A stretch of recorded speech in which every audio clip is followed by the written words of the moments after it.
Welcome back to the show that leaves every 6 to 8 months, the Five Nights at Wario's Retrospective Series.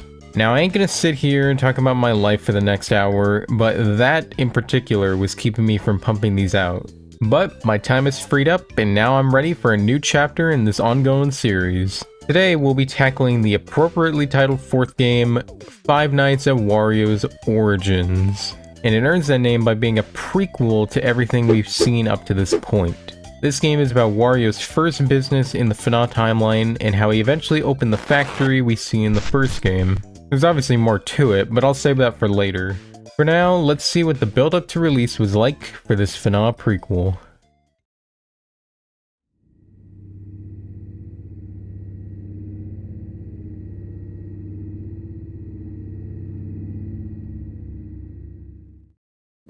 With the third game, it was seemingly clear that the story was wrapped up. The souls were laid to rest, meaning no more spooky Mario characters.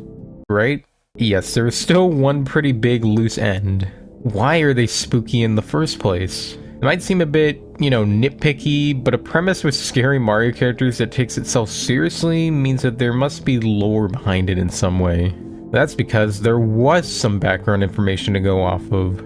In the first game, the phone guy mentions a location that Wario and Waluigi opened before the factory. If you didn't know, Wario and Waluigi had a secret recipe that I'm sure many people really wanted to have. Apparently they came up with this recipe at an old location. Yeah, apparently Wario and Waluigi ran a little shop or something before this factory was opened. And this old location never comes up again, so is it meaningless? As it turns out, no. Because on May 21st, 2015, WWW Wario released a teaser trailer for a new FNAW game subtitled Origins. And with a subtitle like that, it seems pretty obvious that we'll be getting some answers on the lore and where it all started. Because, as Phantom Menace and Candy's 3 told us, a story can't end without a beginning. Fast forwarding to July 28th was when WWW Wario released a final trailer for the game. However, the text throughout the trailer hooks you with a puzzling reveal. The player that you control in this game is Wario himself. That wouldn't be confusing, obviously, if it wasn't for the fact that Wario is also back as an antagonist, as the spooky version, white eyes and all. So for sure, the game would obviously have to answer this. And thankfully it did, but it'll need to be explained later on. The trailer revealed something else that was wild. Free roam. Yes, a FNAF fan game that has free roam. 2015 minds were blowing the f*** up. Now today, this is kinda nothing burger news, but back then, free roam in FNAF was no snoozing matter. Only a few months prior to this, some people were speculating that FNAF 3 would be a free roam game, showing that people wanted FNAF and those WASD keys to mingle way sooner than 2021. We would of course get free roam fan games later on that are 360-degree movement, but point and click was still really cool. It was clear though that this game would be important, and we thankfully wouldn't have to wait long as the game dropped the same day this trailer did. So let's finally dive into where the story all begins. Except we're talking about the gameplay first, but you know what I mean.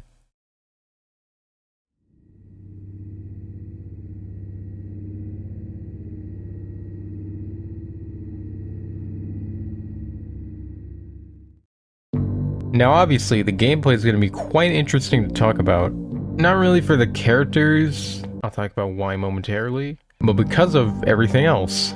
Now to start, let's talk about, of course, the big game changer for this installment is the ability to roam around the location and go into every room. It isn't 360-degree movement, as I previously said, but relegated to pointing and clicking on the room buttons over on this map on the right-hand side. You'll have to move to different rooms to see other mechanics present in the game, so for example, the storage is home to...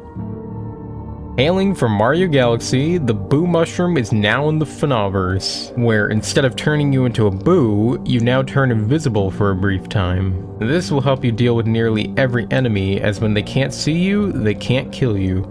You can't hold on to this forever though, as after a while in your inventory, the mushroom can rot.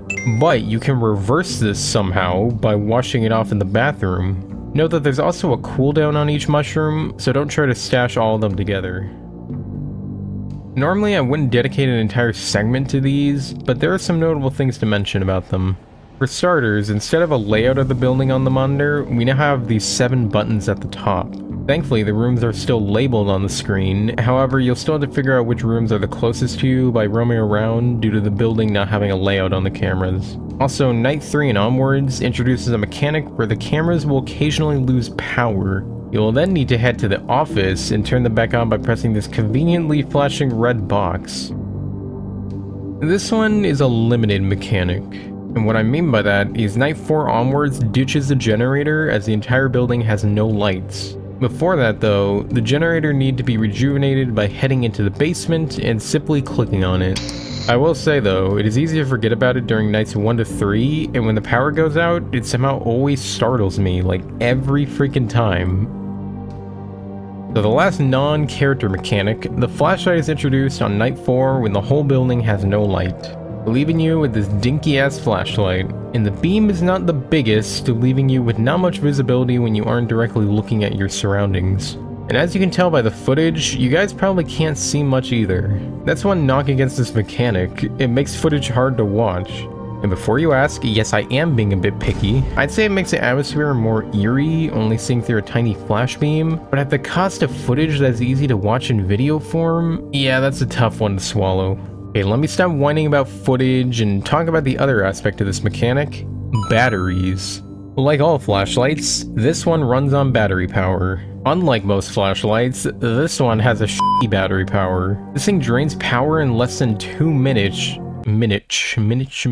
This thing drains power in less than 2 minutes, which will require us to change the batteries. The storage holds 1 battery, and for some reason the bathroom does too. Just be careful when you're getting that one. Why? Well, let's now get into the characters.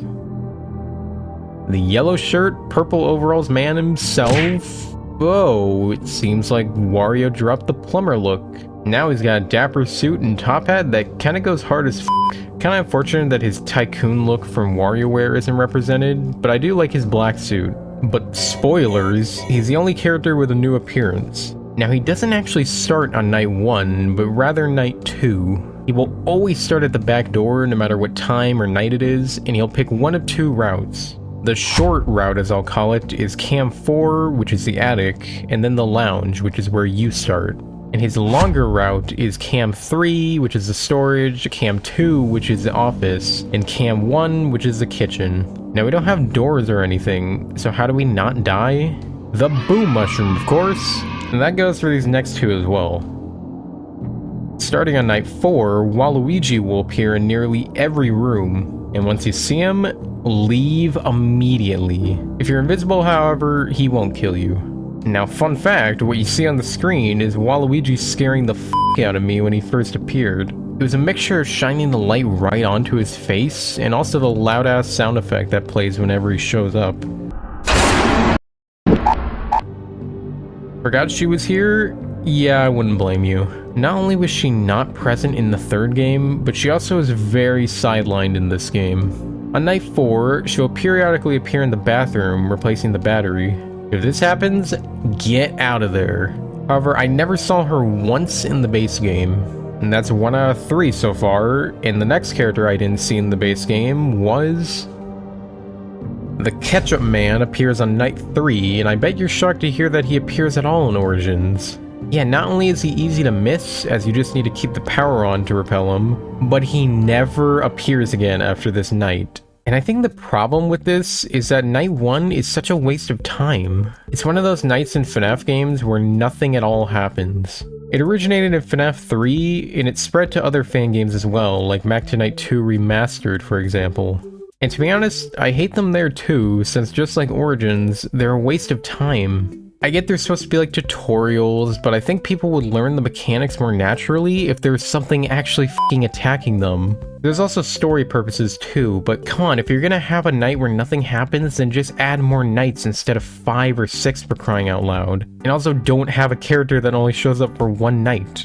I don't even have footage of Luigi for my playthrough. And since he's not on custom night, I have to use third-party footage to show you him. So, thank you, YouTube user I'm crediting right now. Mario rounds out all the characters, and the third and final character that I did not see in my base playthrough. He starts on night 5 in the basement and will gradually make his way towards your screen like one of those "you think you're safe" gifs. From memory, I always thought Mario was really hard to deal with, as you must watch him constantly on the basement camera. However, I must have either been that good, or he was bugged or something, because he never even showed up on the camera. Thankfully, he was very active on the custom night. Okay, now after explaining every mechanic, what is the gameplay loop like? Well, I'd say it never really reaches its peak until custom night. I will say that the gameplay feels quite snappy later on, even with 2 threats. Before that, it's kinda boring. Night 1 I've already explained, but night 2 and 3 are also a drag. Custom night is probably the best way to experience the gameplay loop, but the max mode is unhinged. It's not impossible, which I find hard to believe, but it's also pointless because you get nothing from it aside from a weird flex. So at the end, I'll round up all my thoughts on the gameplay, but just so you know, I mainly have mixed feelings.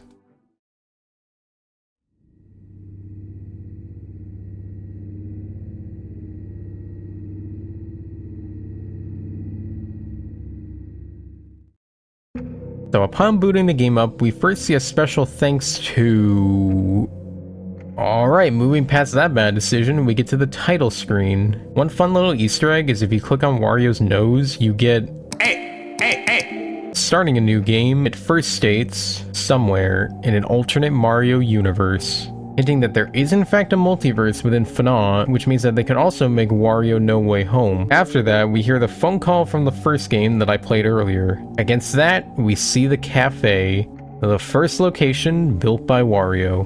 And after that, we get our first 8-bit cutscene alongside the phone call. Hey Wario, my man! How are you? We finished it today, man! We finished your cafe! To think that this building once was an old rotten empty piece of garbage isn't easy when you look at this place now, huh? Yeah, nights 1 to 5 play these cutscenes of Wario walking for a long time until he reaches a specific character like Ashley, Yoshi, Toad, or Bowser. And these 4 show how each of those characters became possessed, which was from Wario's giant purple fireball, you know, as you do. As for the phone calls, each one is voiced by Master Max 888. He calls Wario to give him updates on the cafe, while also being the bearer of bad news.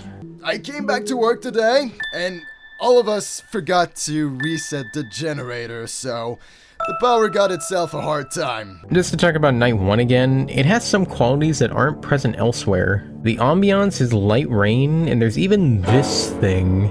It never appears again, and I have no idea what it is, and it kind of freaks me out, not gonna lie. Going back to the cutscenes for a bit, Night 5 shows us Wario with a notable pale face walking along with the buds. In his way stands Rosalina, where Wario chooses violence instead of dialogue. In retaliation, Rosalina sends him and the rest of the characters through this blue portal with a clock appearing beside it, revealing to us why exactly normal Wario and scary Wario coexist at the same time. It's because Rosalina sends the spirits back in time, creating a time loop. Yes, time travel is now being introduced into the series, and according to the full story video, this cutscene apparently takes place after the FNAF 3 bad ending, meaning the good ending is what breaks the loop. Until that happens though, Wario and the rest are stuck in a never-ending loop over and over and over again. Night 3 has an Easter egg that actually foreshadows this reveal. Going into the attic and clicking this button on the monitor makes this happen.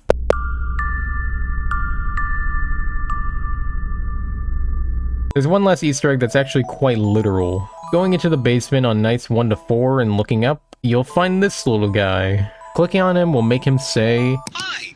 At the time, this was neat, but nowadays it ages very poorly. So getting back on track to the main story, upon beating Night 5, we get a cutscene that tells us, several weeks later, Wario's was closed forever, as the paranormal events did not stop. Years later, after a newly built WarioWare Inc. was burned to the ground, Wario and Waluigi opened a third and final building, the brand new Wario's Fast Food Factory, end quote.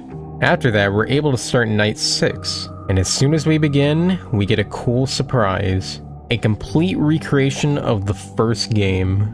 Same images, same mechanics, same Wario Man? Yes, the character who is usually relegated to cameos is now the final antagonist you'll face. You can choose 2 routes, which both aim for one of your doors. He's not very hard to deal with though, as if you see him in either of these spots, just shut the respective door. Wait a few seconds and he'll be gone. The thing that will kill you, however, is the freaking power. Compared to the first game, this one feels a lot more unforgiving. You'd be hard-pressed to find someone who beat Night 6 without a power outage.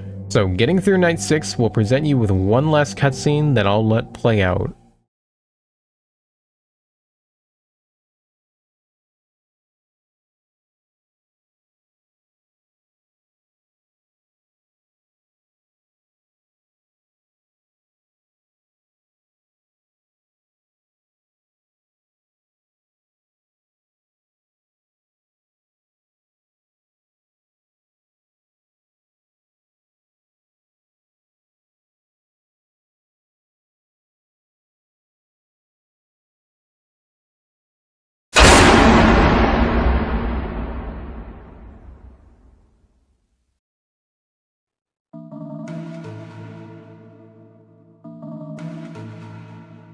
After that, we see all the events that will inevitably play out throughout the series.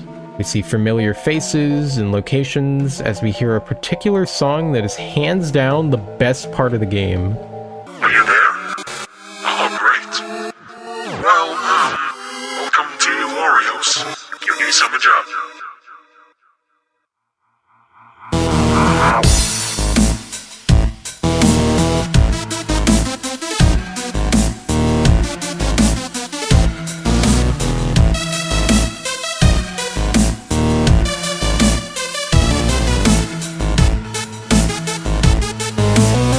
It's quite ironic that I think the best part of the game is the very end of it. Once the lengthy credit sequence plays out with that banger of a song, we see that this game was dedicated to the late Satoru Iwata, who passed away during the same month of July.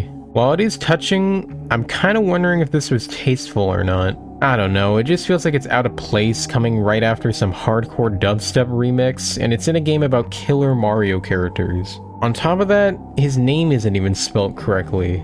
But hey, it is a thought that counts, I guess.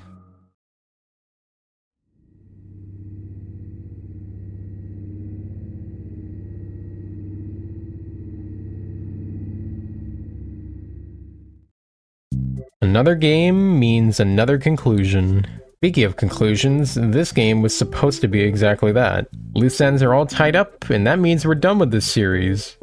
Oh, right. But in conclusion, FNAW Origins might be the most polarizing game in the series to date. There are aspects of it I do enjoy. Night 5 shows the potential of the gameplay loop, but I feel it never reached its peak until Custom Night, and even that isn't perfect. Yeah, that's one last noteworthy thing about the game, is that it finally adds Custom Night, and while it's cool, I feel like it doesn't have much of a purpose, because again, there's no challenges, and you don't get anything for beating all max mode. I like the mushroom mechanic, and the camera mechanic adds some spice as well, but just as many mechanics get abandoned too. Luigi is screwed over in this game, and as is Peaches, to be honest. With the poorly aged thank yous and the questionable way to honor someone, this game just leaves me completely mixed. It probably disappoints you to hear me being kinda negative after I was just so positive in the last chapter. I'm just trying to be transparent here. No filtering or anything on my opinions. Five Nights at Wario's Origins is mediocre.